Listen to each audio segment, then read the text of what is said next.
Iglesia Cristiana La Familia presenta un mensaje a la luz de la palabra. Con el pastor Bernardo Ríos.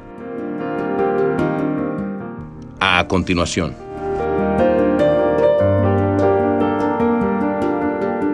Sí, me he dormido algunas veces, he pasado 5 minutos, quizás de más, pero ha sido contado. De ahí pues yo le digo, Dios, levántame, por favor, despiértame. Y gracias a Dios, pues hasta este día Él me levanta. Gloria a Dios. Damos gracias al Señor porque vamos a tener el tiempo de la palabra del Señor. Por favor, vaya al libro de Filipenses. Libro de Filipenses, un libro que yo sé que cuando lo leamos usted va a decir, pues ya leí ahí.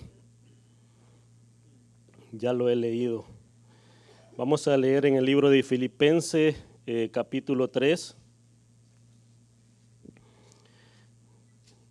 Libro de Filipenses, capítulo 3. Cuando lo tenga, si se puede poner en pie. Damos la bienvenida a cada uno de ustedes, hermanos, los amigos, los que están por las redes, los que nos acompañan por segunda, tercera vez, y usted que siempre está en este lugar, sea bienvenido a la casa del Señor. Y cuando tenga Filipenses, capítulo 3, verso 14, me da un amén, por favor. Amén, gracias. Leemos la palabra del Señor y después vamos a orar y le pido que por favor ore por mí. Leemos la palabra del Señor, dice, prosigo a la meta, al premio del supremo llamamiento de Dios en Cristo Jesús. Amén. Señor, gracias Dios mío por darme este privilegio, Señor, de compartir tu palabra. Señor, no se trata, Padre, del vaso, se trata de ti, Señor. Se trata, Padre, de lo que tú has hecho y sigues haciendo en nuestras vidas y de lo que sigues compartiendo, Señor. Se trata, Señor, porque nos das amor, nos das cariño, también nos corriges, Padre. Y por eso yo te pido, Señor, que como un vaso, Padre, que necesita de ti todos los días, Señor, primeramente yo te pido perdón, Padre, porque reconozco, Señor, que soy una persona que necesita de ti a cada día, a cada momento, Señor. Pero yo hice mi parte, Padre, y ahora yo quiero pedirte que me ayudes a compartir tu palabra, que sea de edificación, Señor, para el pueblo, que seas tú, Señor, en tu palabra para cada uno de ellos, como para mi vida también, Señor. Te doy toda gloria y toda honra, Padre, en el nombre de Jesús. Amén y amén.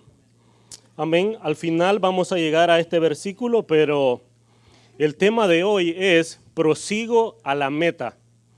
Ese es el tema de hoy, prosigo a la meta. Y la verdad, hermanos, es de que desde que nosotros nacemos o desde que nosotros somos engendrados, ya hay una meta en ese lugar. Hay una meta por llegar y ser nosotros los que vamos a entrar para venir a este mundo. Y cuando nacemos, lo primero que hacemos, ¿qué es? Llorar. Llorar porque tenemos hambre. ¿Y cuál es la meta de ese baby? Parar de llorar cuando él le dan de comer. Y sucesivamente vamos creciendo y cuando vamos creciendo nos mandan a la escuela. ¿Y cuál es el reto? ¿Cuál es la meta del final de ese grado? Graduarnos. Y formémonos ahora este cuadro, desde que nosotros nacemos, desde que Dios nos pone acá en este planeta, todo es llegar a algo. El día de mañana, si Dios lo permite, usted se va a levantar y el deseo suyo, la meta suya es ir, trabajar y llegar nuevamente a la casa. Es eso, y hay metas buenas y hay metas malas. La verdad es que en cada meta que nosotros nos trazamos hay muchas cosas que tenemos que sobrepasar individualmente con la familia, con mi papá, con mi mamá o aún con un grupo de gente. Y en la meta que nosotros tenemos a diario, tenemos que hacer un esfuerzo para lograrla. todo requiere un esfuerzo. Aún para comer, para llevarse un bocado a la boca requiere un esfuerzo, requiere un gasto de energía. Y en la meta que nosotros estamos requiere de que nosotros sepamos de cómo la vamos a correr, cómo la estamos corriendo y de que haya algo que me diga a mí para yo coronarme. Y eso nosotros sabemos que lo tenemos. Entonces lo que vamos a hacer ahora es traer a memoria cosas que nosotros sabemos. Y de verdad mi intención no es hacerlo sentir mal, no es solo es incomodarlo a que refresque lo que es tener una meta de un cristiano. Porque eso es lo que Pablo está haciendo acá con el pueblo de Filipenses. Eso es lo que está haciendo con los creyentes de ahí. Entonces, ¿cuál es la meta de nosotros como creyentes? A lo mejor se le va a refrescar o a lo mejor va a decir usted, pues no la tenía, ahora ya la tengo y ahora la voy a emprender. Y desde el 2003, yo soy cristiano para la gloria de Dios y una cosa yo he aprendido, que en este camino no se corre. En este camino se camina sabiéndolo caminar no de la manera que yo quiero, sino de la manera que está establecido. Porque he visto durante este tiempo de que los que quieren correr se tropiezan y caen. Y no se trata de eso, se trata de saber caminar, pero saberlo hacer con nuestro Padre Celestial. Entonces vamos a ir al verso 1, y en el verso 1, capítulo 3, verso 1 y 2, vamos a ver nuestro primer punto. Y nuestro primer punto es, toma el consejo o te devorarán los perros. Yo sé que se oye fuerte, pero ya lo vamos a explicar. Toma el consejo o te devorarán los perros en este camino que tú tienes y yo tengo. ¿Cómo dice la palabra del Señor? Por lo demás, hermanos, dice Pablo, gozaos en el Señor. A mí, dice Pablo, no me es molesto el escribirles las mismas cosas. Y para vosotros es seguro. Y después hay un cambio de humor de Pablo y dice, guardaos de los perros, guardaos de los malos obreros, guardaos de los mutiladores del cuerpo. En el capítulo 1, Pablo ha orado por ellos, les ha explicado de la forma que está viviendo ahí, lo que él está haciendo. Les dice que para él el vivir es Cristo y el morir también es Cristo. En el capítulo 2 tenemos un poema magistral de Pablo en el cual habla acerca de Jesús, la humillación y la exaltación de Jesús, que todos nosotros la hemos leído, la hemos escuchado. En el 2 habla acerca de Epafrodito, Timoteo, cómo ellos se han sacrificado por Jesús, por el camino que ellos tienen. Y en el número 3 dice, por lo demás, ya que ustedes han escuchado eso, ahora yo les voy a decir esto que ustedes ya lo han escuchado. Pero además de esto van a escuchar de que así como Epafrodito, así como Timoteo, así como Jesús se despojó de todo, yo también lo he hecho.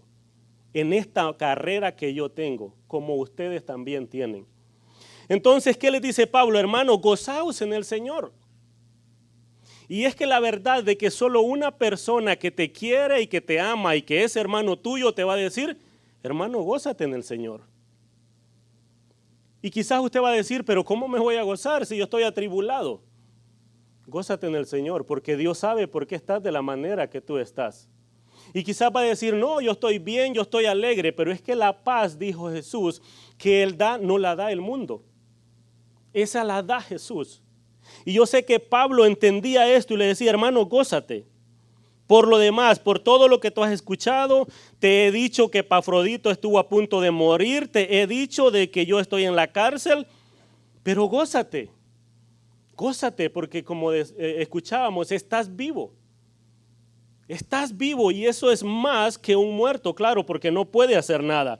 Entonces dice Pablo, quiero decirles algo, que a mí no me es molesto el escribirle las mismas cosas. Y esto tiene algo tiene una meta pequeña y grande que dice Pablo, a mí no me es molesto. ¿Por qué? Porque para ustedes es seguro.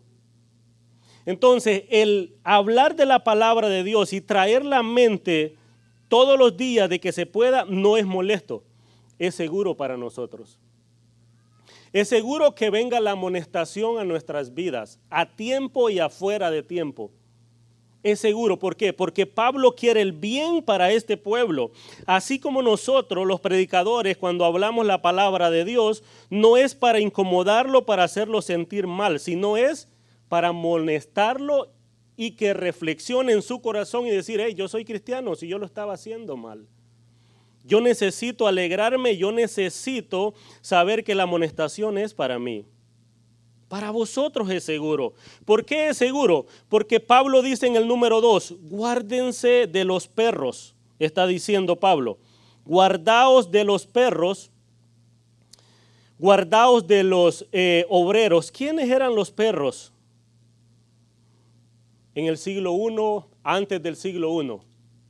Los perros, hermano, que nosotros ahora hemos domesticado, no eran así para ese tiempo. Los perros eran animales carroñeros. Eran animales que se agarraban una persona, ellos en banda se lo comían. Ellos comían lo más sucio, eran animales que transmitían enfermedades. Eran animales tenidos por lo peor. Los judíos a los perros los tenían por inmundos. Y ese nombrecito es el que le decían a los gentiles. Oh, ahí viene un perro. ¿Usted se acuerda cuando Jesús tuvo la plática con la mujer y ella le dijo, sí Jesús, pero aún los perrillos comen de las migajas? Es porque ella era una gentil. Pero ahora Pablo está usando esto, hermano, en algo despectivo en contra de ¿quiénes? De los judíos, porque ellos eran los que querían cambiar la doctrina. Ellos eran los que querían llevárselos para el pueblo de ellos. Ellos decían de que el pueblo del camino, que eran los cristianos, estaban equivocados. Entonces Pablo tiene un cambio de humor después de que le está diciendo que se alegren y que se guarden, para ustedes es seguro. ¿Por qué? Porque ahí andan los perros afuera y esos perros los quieren devorar. Esos perros los quieren devorar, los quieren cambiar de mentalidad para llevarlos a otro lugar, confundirlos y que no sean hijos de Dios como en verdad es. Ellos están en contra de Jesús, están en contra de la enseñanza. Pero dice algo más, guardaos de los malos obreros. Ellos pensaban de que ellos eran los buenos obreros, porque ellos creían de que Dios los había escogido a ellos. Claro, Dios los escogió a ellos, pero hasta ahí, hasta cuando nació el Mesías. De ahí es otra historia. Y entonces ellos se aferran a todo lo que ellos han podido ganar, podemos decir, y quieren confundir al pueblo, los quieren confundir. Son malos obreros. ¿Quién es un mal obrero? ¿Quién es un mal obrero? Un mal obrero es el que no hace bien su trabajo. Un mal obrero es el que no investiga, el que no se desvela, el que no lee las escrituras para poder hablar la palabra como es. Porque ellos tenían la palabra del Señor para poder darse cuenta de que el Mesías ya había venido. Entonces Pablo dice, ellos son malos obreros porque no hacen bien el trabajo que Dios les ha encomendado, que el Señor les había encomendado. Guardaos de los mutiladores del cuerpo. Guardaos de los mutiladores del cuerpo. ¿Por qué? Porque ellos eran personas que algunos creían que sí se podía ir con el judaísmo o ir con Cristo, pero más la ley de Moisés. Se tenía que hacer la pequeña incisión, la circuncisión, para poder ser cristiano. Entonces dice Pablo, cuídense de ellos. Guardaos de los mutiladores del cuerpo, porque eso no es lo que enseña la palabra del Señor. Y aquí pareciera que está hablando de tres diferentes grupos o de tres diferentes personas, pero Pablo solo está describiendo un solo grupo. Y está enojado, ¿por qué? Porque quieren cambiar al pueblo de Dios, quieren cambiarle la mentalidad para que ellos puedan decir sí a Cristo, pero sí también a las leyes. Querían que guardaran el sábado, que guardaran un montón de leyes, el cual ni ellos las podían seguir. Entonces, ellos estaban de acuerdo a que sí se podía llevar una meta, pero sobre esa meta había que llevar otra. ¿Y cuál es el punto que nosotros estamos tratando acá? Que nosotros debemos de agarrar consejo. ¿Por qué? Porque es lo que Pablo está diciendo. Si ustedes agarran el consejo que yo les estoy dando, ustedes van a caminar seguros por el camino que ustedes están llevando. Porque este camino no es de llaneros solitarios, no es de una sola persona, es de ir como hermanos, como nosotros nos llamamos. Entonces eso es lo que Pablo está diciéndoles. ¿Que qué? Que se cuiden de los malos obreros. Pablo está hablando sarcásticamente en realidad. De lo que Pablo quiere decir es, por lo que no se lleven. Mire lo que Pablo les está diciendo.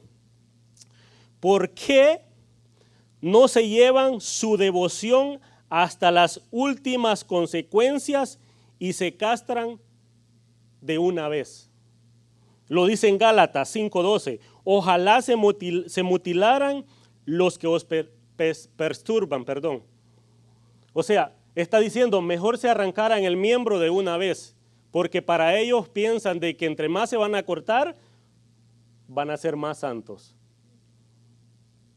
Y no se trata de eso. Se trata de lo que Dios ha hecho en el corazón. Se trata de lo que Dios ha hecho en nuestras vidas. La circuncisión era un símbolo que representaba la necesidad de limpiarse, pero de limpiar el corazón, de limpiar el pecado.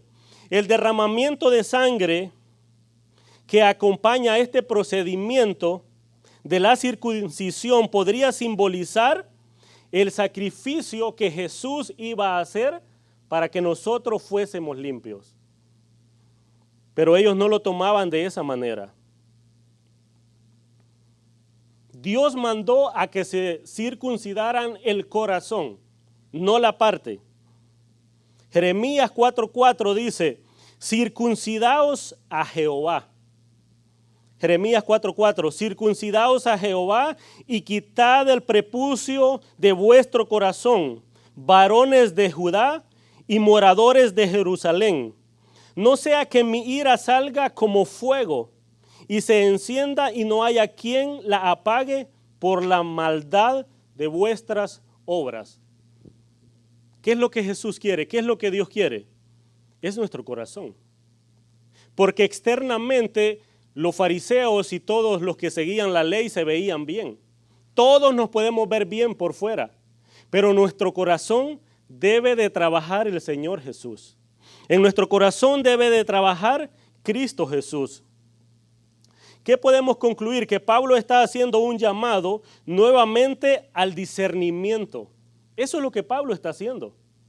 Haciendo un llamado al discernimiento al pueblo de Filipenses y por extensión es para nosotros ahora. ¿A qué? A que no digamos amén a todo, a que sepamos a quién vamos a escuchar y a quién no vamos a escuchar. A que sepamos a quién vamos a meter a casa si viene hablando de la palabra de Dios y a quién no, porque todo eso está en la Biblia. Entonces Pablo hace una amonestación de que estamos en una meta que nosotros estamos caminando, una meta que nosotros tenemos, pero que tenemos que saber discernir qué es lo que está pasando a nuestra derecha y a nuestra izquierda para saber llegar. Eso es lo que Pablo está haciendo. ¿Y quiénes son hoy en día los mutiladores del cuerpo? ¿Quiénes son hoy en día los mutiladores de pensamientos? Los tenemos allá afuera y los tenemos dentro de la iglesia. Los tenemos allá afuera y dentro de la iglesia. Es responsabilidad de que en este camino nosotros investiguemos y nos demos cuenta de que el mundo allá afuera está perdido. Y que la responsabilidad de yo santificarme todos los días es mía. Punto número 2. Si confías en ti, estás perdido. El peor enemigo de nosotros, ¿quién es? Nosotros mismos. Porque muchas veces confiamos y decimos, no, lo que me dicta el corazón.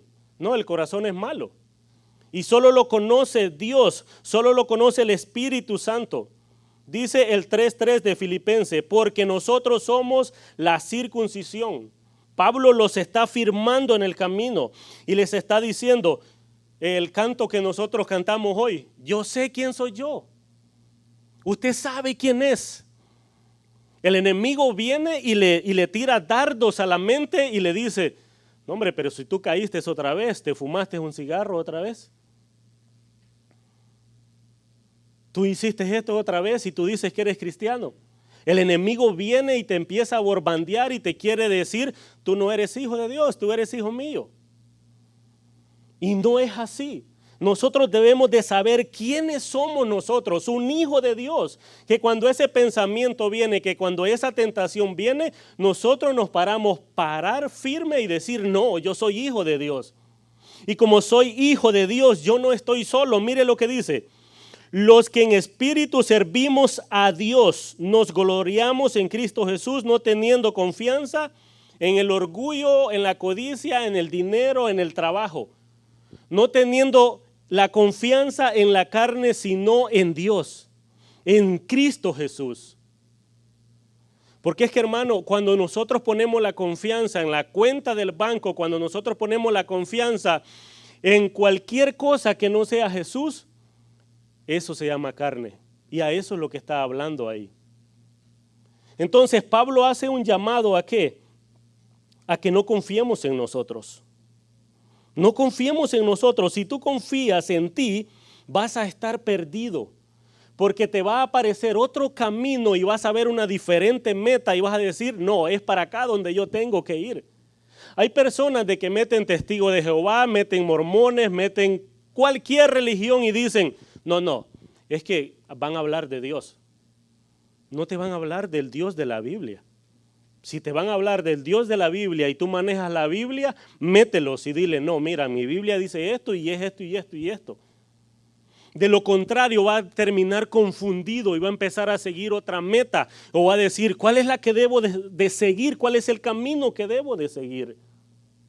Entonces la amonestación está a que nosotros sepamos de que somos hijos de Dios y que estamos firmes en este camino. Dice en Efesios 6:10, por lo demás, hermanos míos, fortaleceos en el Señor y en el poder de su fuerza, porque nosotros no nos podemos fortalecer en nada si no es en Dios. Yo no me puedo fortalecer en nada si no es en Dios. Todo el tiempo la carne va a decir, fortalécete en algo que es diferente de Dios, porque es pecaminosa.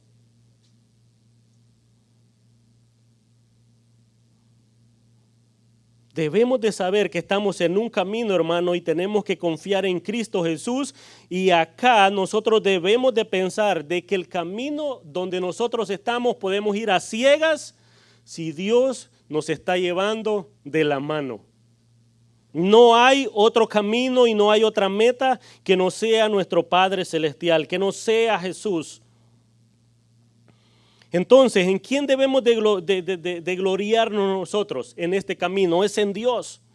Segunda de Corintios 10:17 dice, mas el que se gloría, gloríese en el Señor.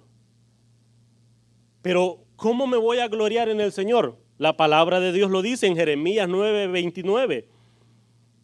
Mas alábese en esto el que hubiere de alabar, el que se hubiere de alabar.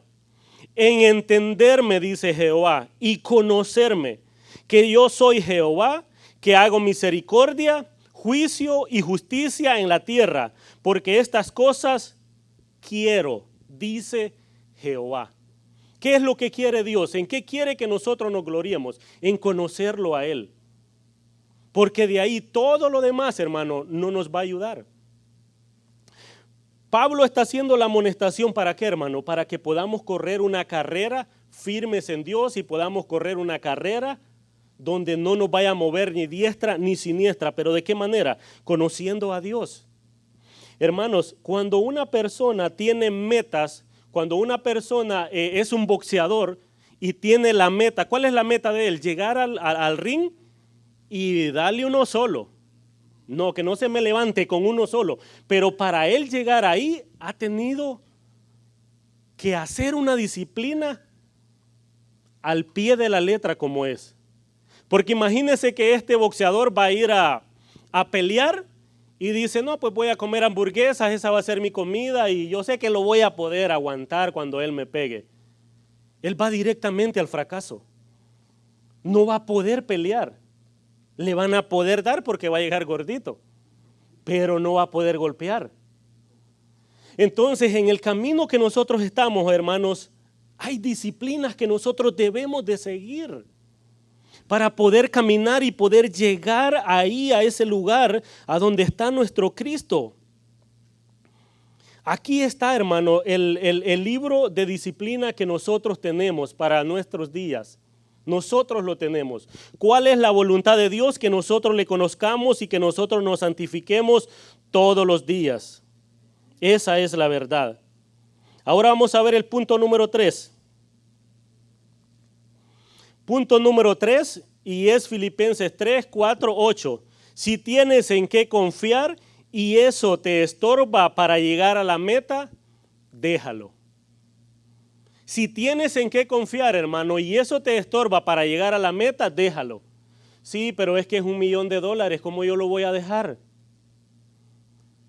No, pero es que es el mejor carro, ¿cómo yo lo voy a dejar? Es el mejor trabajo, ¿cómo yo lo voy a dejar?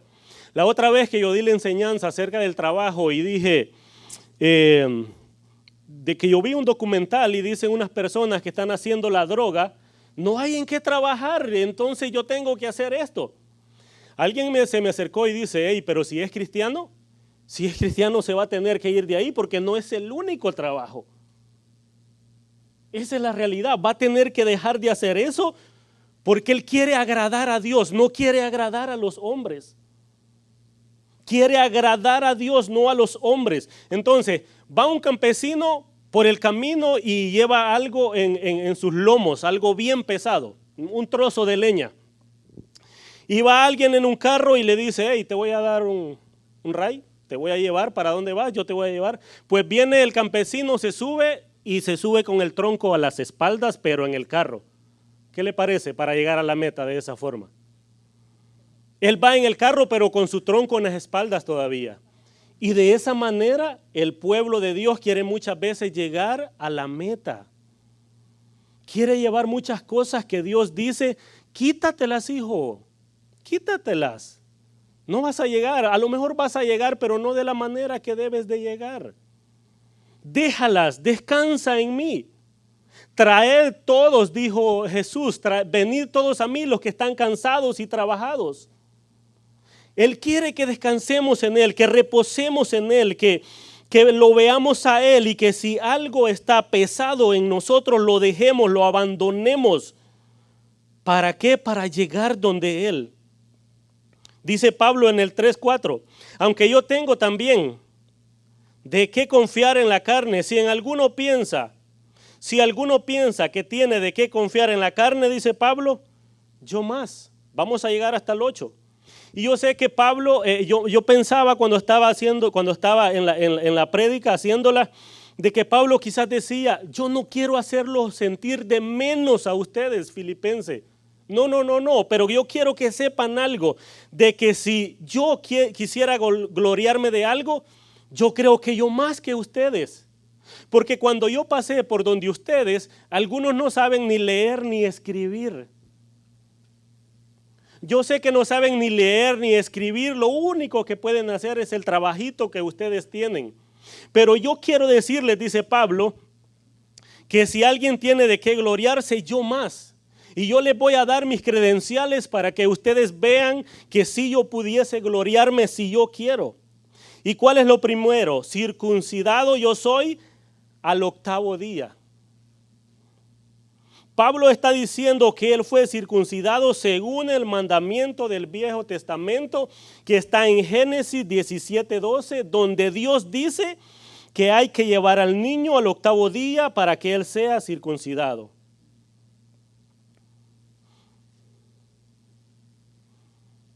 Padres responsables tenía él, que hicieron lo que Dios había mandado.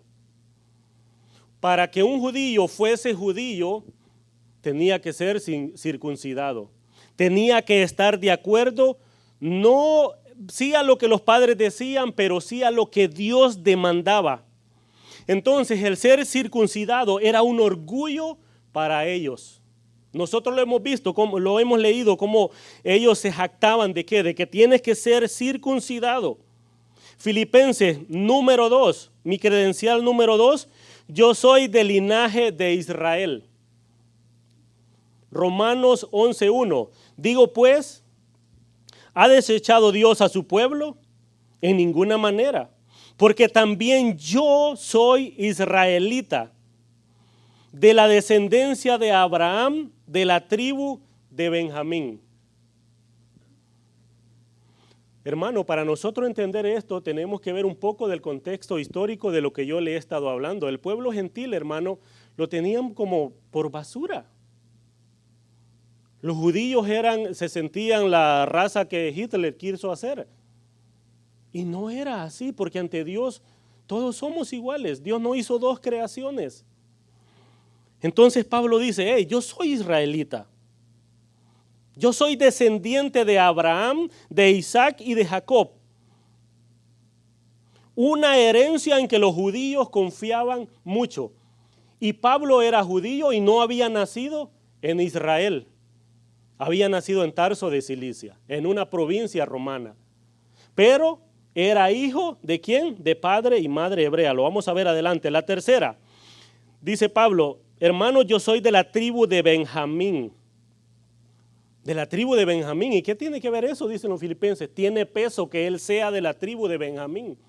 La tribu de Benjamín, hermanos, nosotros sabemos que fue el último hijo de Jacob y que nació en la tierra prometida. El hijo de Raquel, el último.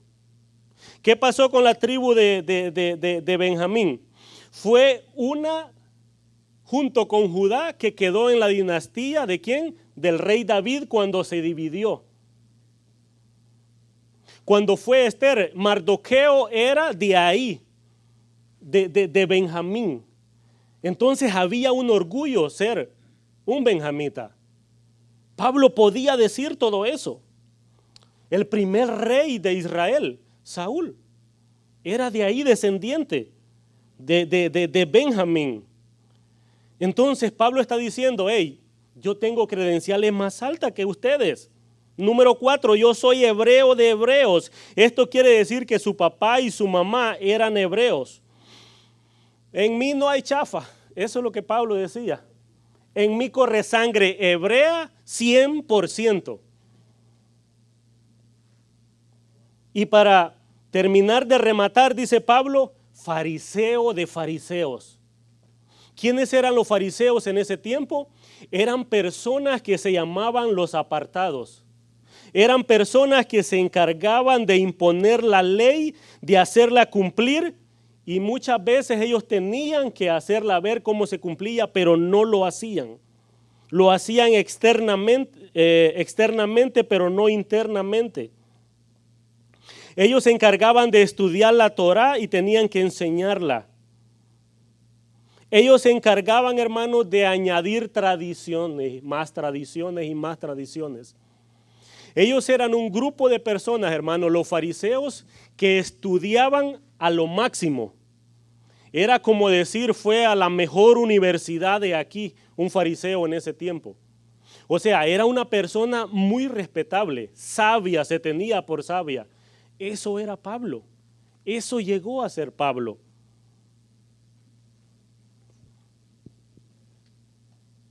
Dice Pablo en Hechos 22:3, yo de cierto soy judío, nacido en Tarso de Cilicia, pero criado en esta ciudad, o sea en Jerusalén, instruido a los pies de Gamaliel, estrictamente conforme a la ley de nuestros padres, celoso de Dios como hoy lo sois todos vosotros, le está diciendo.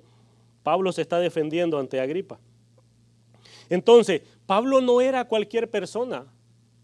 ¿De qué manera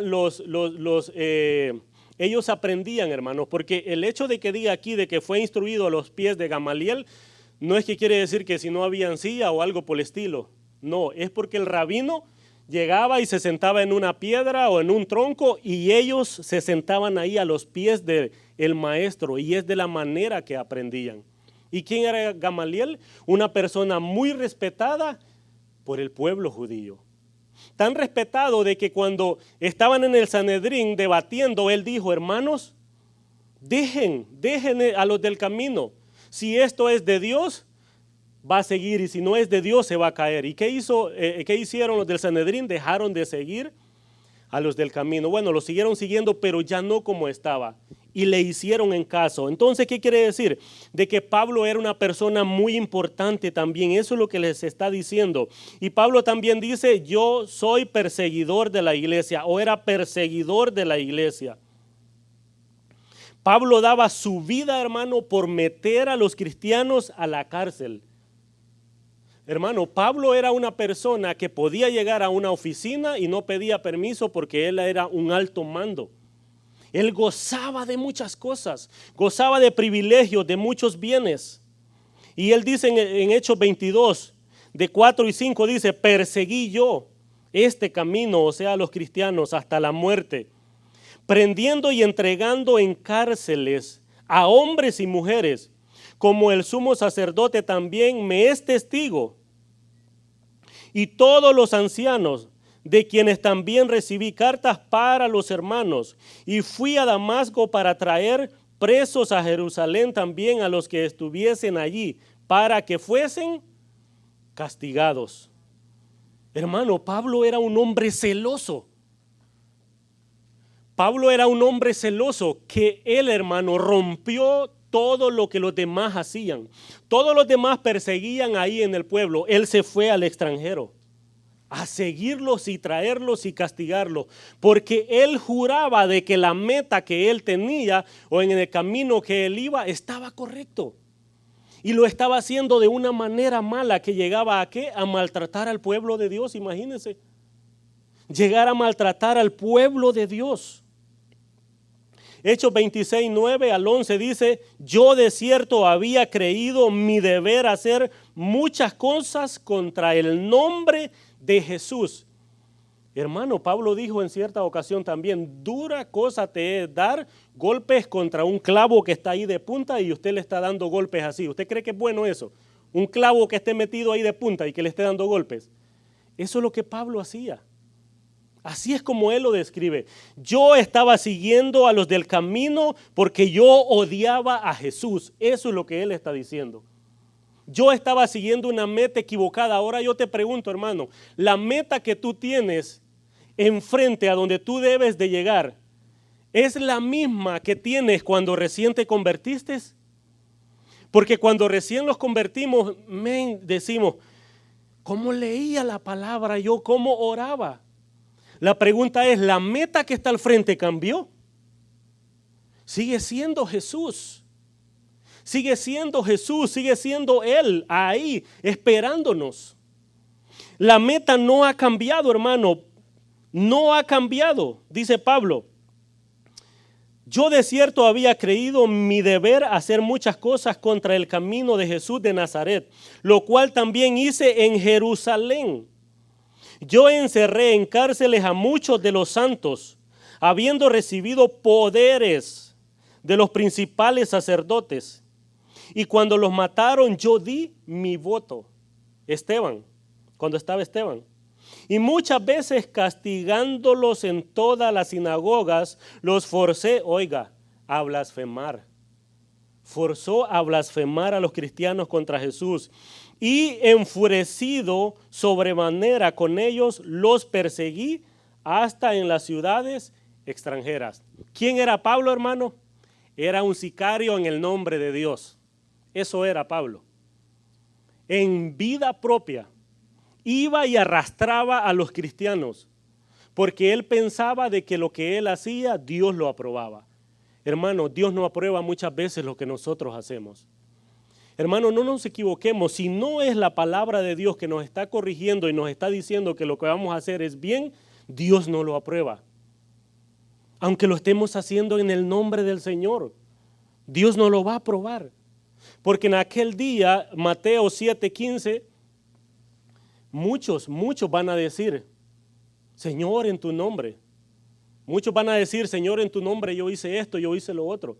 ¿Y qué va a decir Jesús? Apartaos de mí, que no los conozco. Hermano, ¿usted cómo se sentiría que llegue a visitar a su papá y le abra la puerta y le diga, papá, ya llegué, ¿y tú quién eres? Ciérrenle la puerta, sáquenlo. Eso es duro, terrenalmente, pero que lo haga Dios es más duro. Porque ese no te conozco es que lo aparten de la gloria de aquí donde Él está y lo vayan a echar al infierno. Eso es más duro.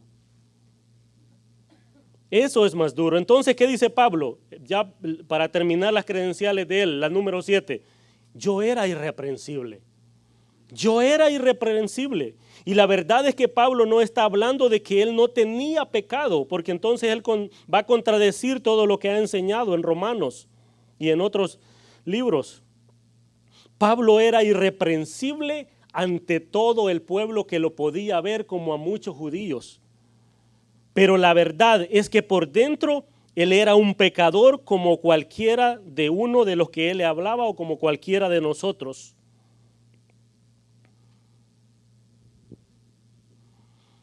Solo había una cosa, hermano, en la vida de Pablo, ya en estos tiempos: buscar a Cristo Jesús.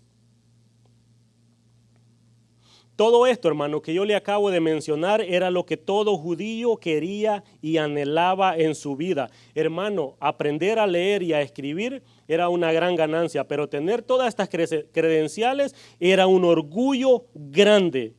Toda persona que tenía estas credenciales como Pablo podía gozar de bienes, podía gozar de una buena reputación, de una buena vida ante la sociedad, podía gozar de poder en el cual no muchas personas lo tenían como ellos.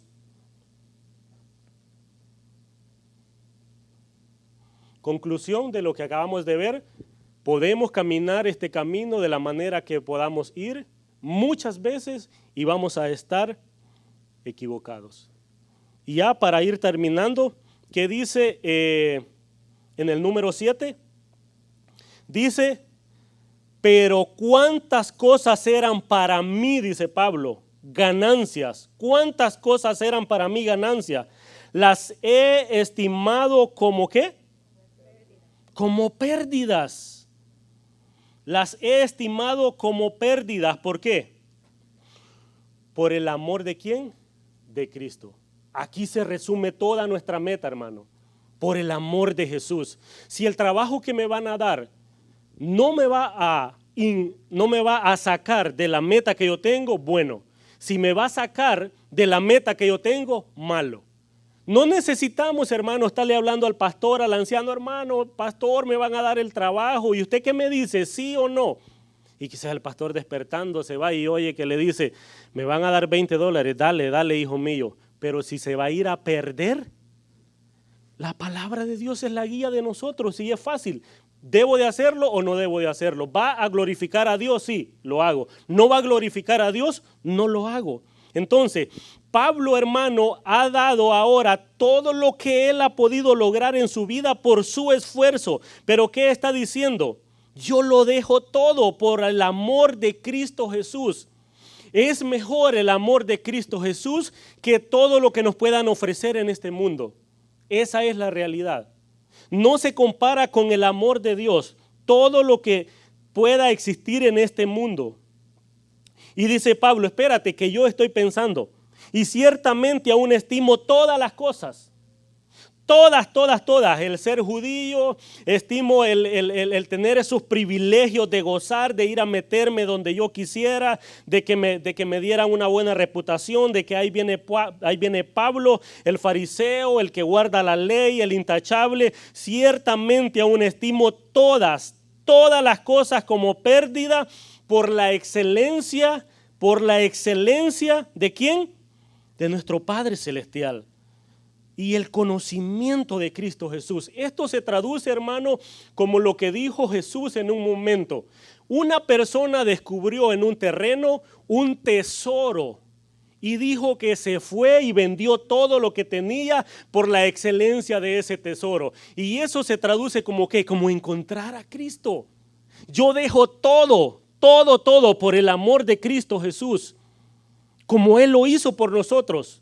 Como Él lo explica ahí en Filipenses capítulo 2, que se despojó de todo por amor a nosotros. Ahora Él eso es lo que quiere por nosotros. Ciertamente aún estimo todas las cosas como pérdida por la excelencia del conocimiento de Cristo Jesús, y afirma, mi Señor. Usted pudiese afirmar también, mi Señor. Usted lo pudiese decir y decir, mi Señor, por amor del cual lo he perdido. Oiga, lo he perdido. Hermano, si tú has perdido, no se compara con la excelencia de Cristo. Si tú has perdido, no se compara con el amor de Dios. Dios nos va a recompensar más veces cuando lleguemos allá a donde Él. Y ya para hacer la conclusión, vamos al 3:14. El primer versículo que nosotros leímos, 3:14. Dice Pablo, prosigo, ¿a dónde?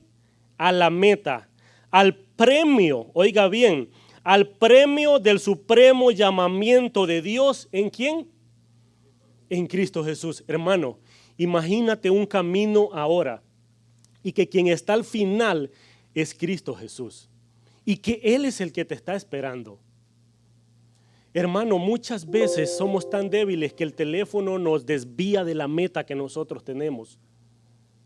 Tú eres un hijo de Dios, estás en el camino de Dios. Somos una hija, un hijo de Dios que estamos en el camino de Dios. Y párate como un cristiano que tú eres y mira al frente a Jesús, al supremo llamamiento que te hace Jesús, que murió en la cruz del Calvario por ti y por mí, quien no lo puede hacer nadie en esta tierra, solo Él por nuestras vidas. Hermano, no te desenfoques, no nos desenfoquemos. Allá afuera nos quieren desenfocar para llegar a donde nosotros tenemos que llegar. No te equivoques, no hemos llegado todavía. Largo camino nos espera, pero vamos a llegar si estamos de la mano con Dios. Amén. Dios me lo bendiga. Comparte, suscríbete, dale like. Gracias por tu sintonía. Hasta la próxima. Bendiciones.